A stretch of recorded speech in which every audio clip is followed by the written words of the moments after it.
She might have a point. I don't think there's any point in, you know, pretending that you fancy someone if you don't. Do you know what I mean? You know, so why not go... I'd say cut the flirting out and just say, come on then. You know what I mean? Get on with it. Flirting is just a waste of time. And I think it's, you know, people in relationships who flirt with other people, I think it's so disrespectful and rude, and it makes me very, very cross. And people who say it's OK, I think are completely wrong. I think I agree with that, but I think flirting's exciting. If you're single. It's sexy. Yeah, it's lovely. So If someone flirts with you, do you actually believe them? Why shouldn't My mum used to breed poodles, and when I had a tea club member, and they were all I had prams, and all the poodles had to stay in the prams, and so I think that that's where my disciplinarian comes from, because I disciplined these poodles to sit in these prams in this tea club member, and I think I kind of caught it from there. Sherrie. Yes, I thought I'd share that with you. Thank you for sharing. I think we're all enlightened now. Am I on ropey ground here that if you've got longer hair... I wasn't going to mention this, Jackie. Coleen, looking at me with eagle eyes. Is there a point at which you will be saying to me... age-wise, where it's just time to have a little snip? Well, I've got it quite a bit shorter, remember... It has got a bit shorter, got a bit shorter lately, but I don't think there's a certain number, but I do think I will know when it's time to get a little bit shorter. Well, I think I think if you don't know, I'll probably tell you. I think you probably will. Sooner rather than later, very probably. Yeah. I had big hair when I was filming The Cruise all those years ago. Oh, all those years ago. Can I remember that far back? Can you remember that far back? Yeah, and I had very curly hair, and I did look like one of the Supremes, I know. But when when I had a stylist, you see, it was a stylist again who came in and sort of said, right, you've got to look like this, and they took me to the hairdresser, and the hairdresser said to me, what would you like? I said, I wouldn't like it cut short because I like my long hair. And he just went, oh, I think we'll change that, and just went whack and cut it so short. And I was mortified, and I felt like Samson. I felt like I'd been deflated. I hated it, and of course I was in a TV show at that time, so I had to have continuity. And I absolutely hated that time when I had short hair. I was really glad when I could leave the show and grow my hair again. You were bigger as well at the time, weren't you? Yeah, I was a fat bird, yeah. Just a fat bird. I found it really attractive. The thing about to a hairdresser, quite a feisty, independent, quite outspoken, strong woman. They cut your hair in a way that you absolutely hate, and you know you'll burst into tears the minute you come out. They hold up a mirror and you go, oh, yeah, it looks lovely. Yeah. Brilliant. I mean, we all do it. I find that so strange. But why not? Why don't you say, oh, my God, you've ruined my hair? Yeah, well, because I find them quite scary. I've had many, many haircuts like that. I mean, I had the most horrendous perm done once. Yeah, we just saw it. Oh.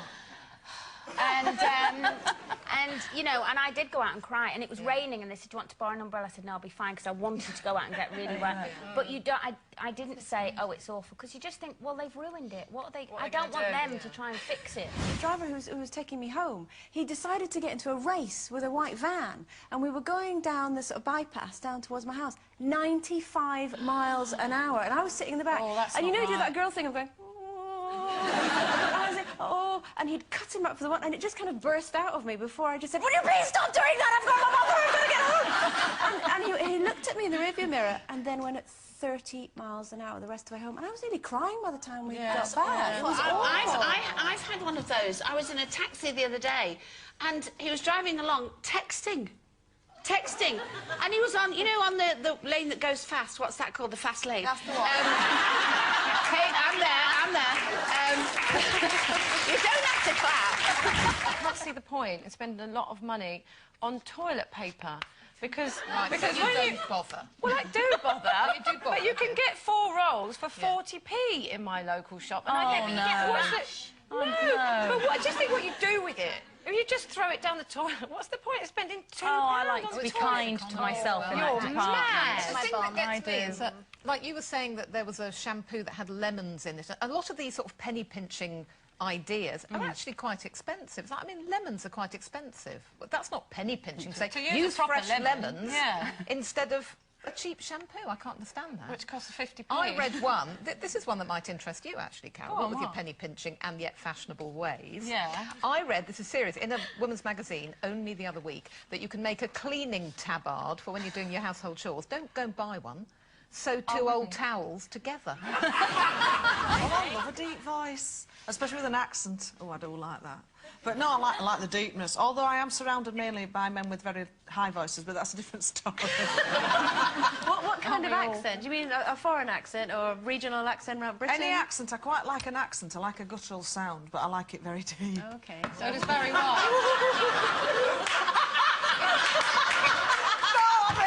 No, I mean the voice. You dirty lot. I like a deep voice.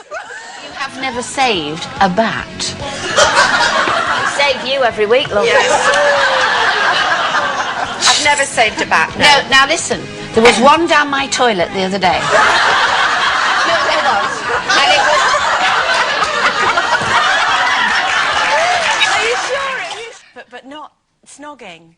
Oh, doing what? Doing more stuff than snogging. Doing more stuff than snogging. On holiday. And you know, when you're on holiday, you kind of don't really think about it quite so much. And we were in the room, and it was years and years ago.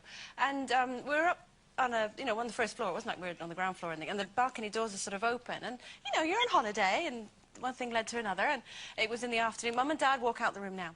And I don't know quite how to put this, but let's just say I was kind of upright and he wasn't.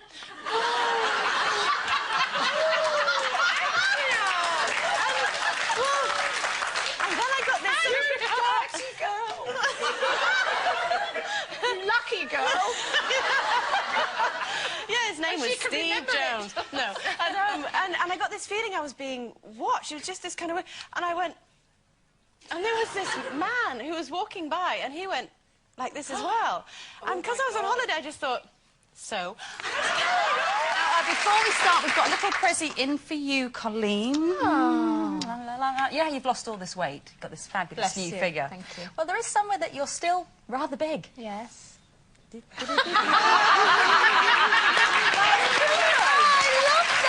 courtesy of one of our team members, Carl Lucas, found this on his holidays in Miami. So he had nothing better to do than think of you. There we go. I'm going to wear that in bed.